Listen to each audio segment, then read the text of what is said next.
Shalom, selamat pagi.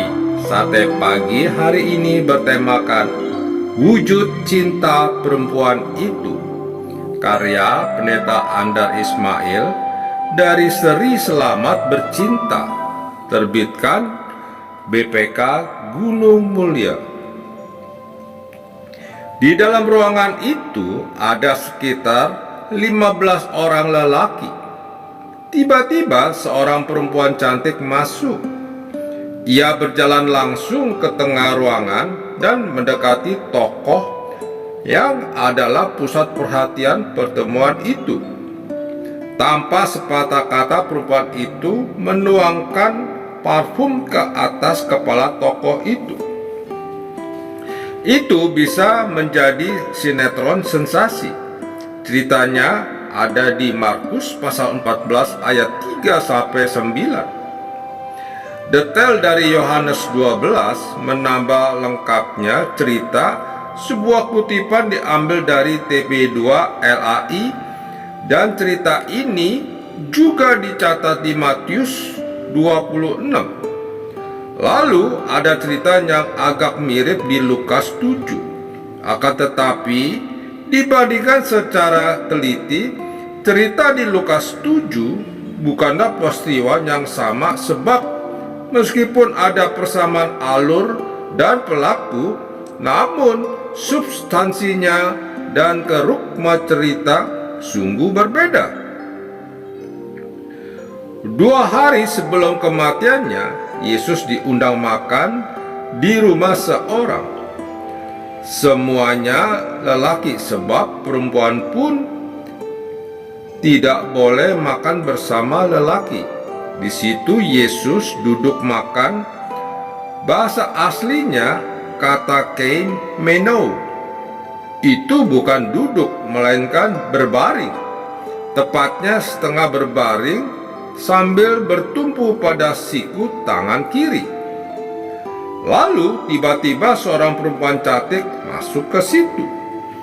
Baik Injil terjemahan LAI maupun Injil bahasa aslinya tidak menyebut soal kecantikan itu. Akan tetapi itulah yang saya bayangkan sejak saya punya dan baca Alkitab sendiri yang dihadiahkan SDK Penabur Bandung. Saya membayangkan seorang ibu guru yang manis dan ramah. Ternyata pembayangannya itu masih membayang sampai sekarang. Perempuan itu berjalan langsung ke tempat Yesus. Apa yang diperbuatnya? Ia mengeluarkan sebotol parfum, dan isinya adalah minyak narwastu murni yang mahal harganya. Lalu ia memecahkan leher botol itu. Lalu ia menuangkan isi botol itu ke atas kepala Yesus. Menurut versi Yohanes, bukan kepala melainkan kaki. Agaknya kedua versi benar karena menuntut adat, baik kepala maupun kaki diminyaki. Bukan main, perempuan itu duduk bersimpu di lantai. Ia melepas pengikat gulungan rambutnya. Langsung rambutnya yang panjang itu terurai waduhai. Lalu sambil mengibaskan rambutnya yang ringan itu, ia meminyaki kaki Yesus. Dengan kedua tangannya secara lembut, perempuan itu mengelus-ngelus kaki Yesus. Lalu perempuan itu menyekanya dengan rambutnya.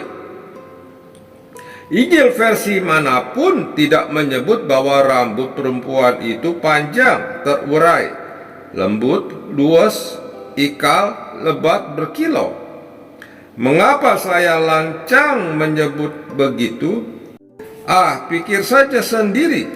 Bagaimana mungkin ia menyeka kaki Yesus dengan rambutnya, kalau rambutnya itu cepat pendek seperti anak lelaki? Berapa tetes parfum yang dituangkan oleh perempuan itu?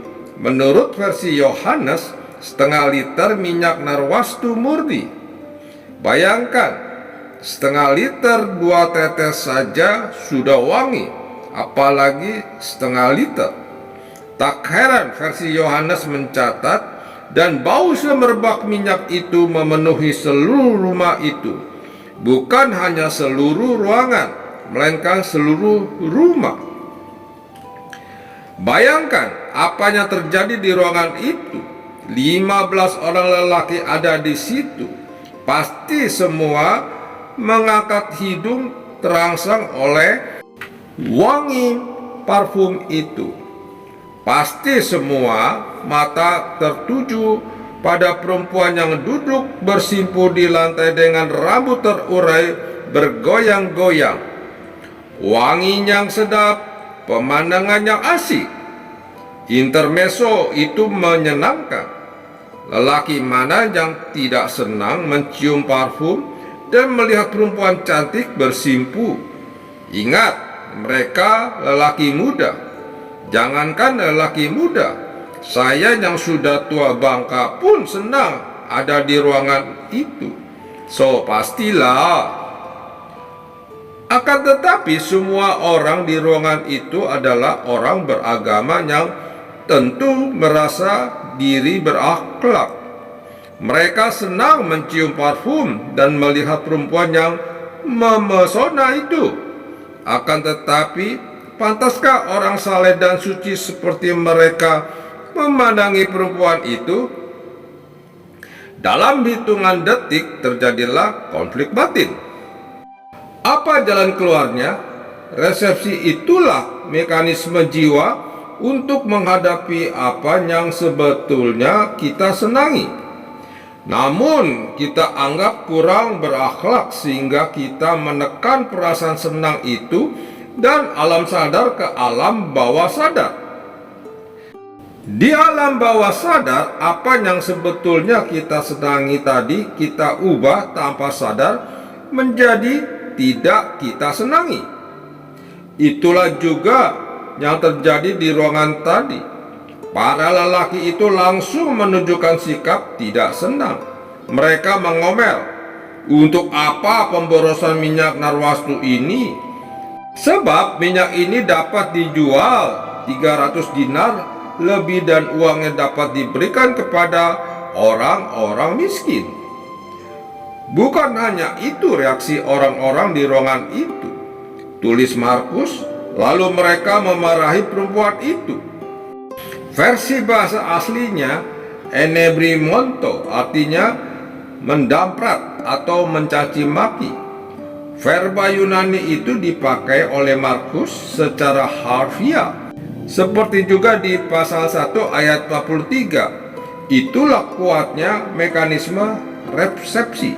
Bagaimana reaksi Yesus? Yesus justru membela perempuan itu. Kata Yesus, "Biarkan dia. Ia telah melakukan sesuatu perbuatan yang baik padaku. Ia telah melakukan apa yang dapat dilakukannya. Tubuhku telah diminyakinya sebagai persiapan untuk penguburanku."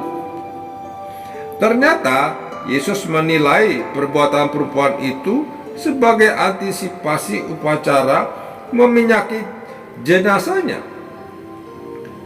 Sesuai adat, kepala, kaki, dan seluruh jenazah Yesus akan diminyaki.